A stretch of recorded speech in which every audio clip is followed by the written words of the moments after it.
भारत के एक सुदूर और धूल भरे गांव में अजय और उसकी नन्ही बहन रिया एक टूटी फूटी मिट्टी की झोपड़ी में अपनी जिंदगी काट रहे थे। सूरज उगने से बहुत पहले जब पूरी दुनिया सोई होती थी, अजय खेतों में भारी बोरियां ढोता था। उसकी पीठ पर लदा हर किलो वजन रिया की दवा के लिए बचाई गई एक एक कौड़ी की उम्मीद था। लेकिन गांव का दबंग राजा एक साई की तरह उसका पीछा करता। वो अक्सर अजय को बीच रास्ते में रोकता, उसकी मेहनत की कमाई छीन लेता और उसे बेरहमी से जमीन पर पटक देता।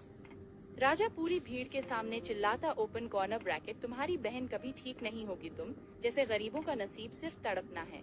अजय चुपचाप धूल झाड़ कर खड़ा हो जाता, उसकी मुट्ठियां भीग जाती और आंखों में आंसू की जगह अंगारे दहकने लगते। एक मनहूस शाम अजय अपनी पूरी जमा पूंजी लेकर घर की ओर भागा, लेकिन राजा ने उसे फिर घेर लिया। उसने अजय को लहूलुहान कर दिया और रिया की जिंदगी के आखिरी पैसे छीन लिए। जब अजय घर पहुंचा तो रिया बेसुध थी। उसने अजय का हाथ पकड़ा, एक आखिरी ठंडी सांस ली और उसकी आंखें हमेशा के लिए बंद हो गईं। उस काली रात अजय ने रिया के ठंडे शरीर को सीने से लगाकर कसम खाई कि वो अब कभी किसी के सामने घुटने नहीं टेकेगा। अगले दिन वह शहर की अनजान गलियों की ओर निकल पड़ा। झुग्गियों के बीच रहते हुए अजय ने निर्माण स्थलों पर कठोर परिश्रम शुरू किया। वो दिन भर तपती धूप में भारी स्टील की छड़ें उठाता, जिससे उसके हाथों की खाल छिल जाती और खून रिसने लगता।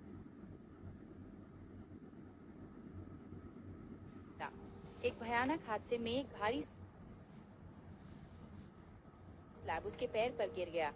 अस्पताल जाने के पैसे नहीं थे, इसलिए उसने टूटे पैर पर लकड़ी की पट्टी बांधी और दर्द में भी काम जारी रखा। रातों को जब सब सो जाते, वह छिपकर मशीनों के पास जाता। उसने वेल्डिंग की चमक, क्रेन के जटिल लिवर और हाइड्रोलिक सिस्टम की बारीकियों को खुद सीखा। सालों की अटूट मेहनत के बाद उसने अपना छोटा व्यवसाय खड़ा किया। हालांकि उसके पार्टनर ने उसे धोखा देकर फिर से सड़क पर ला दिया, लेकिन अजय अब टूटने वाला इंसान नहीं था। उसने कानूनी दांव पेच सीखे, धोखेबाज को अदालत में घसीटा और अपनी सल्तनत वापस पाली। उसकी इसी आग को देखकर एक बड़े उद्योगपति ने उसे अपना मुख्य मैनेजर बनाया और अपनी बेटी माया का हाथ उसके हाथ में दे दिया। कई साल बीत गए और गांव की वही धूल भरी सड़क आज एक चमचमाती काली लग्जरी कार के टायरों से गूंज उठी।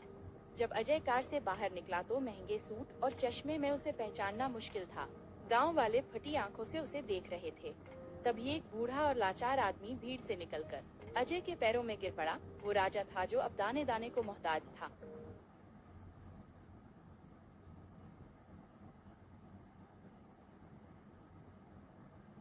वो अजय से नौकरी की भीख मांगने लगा।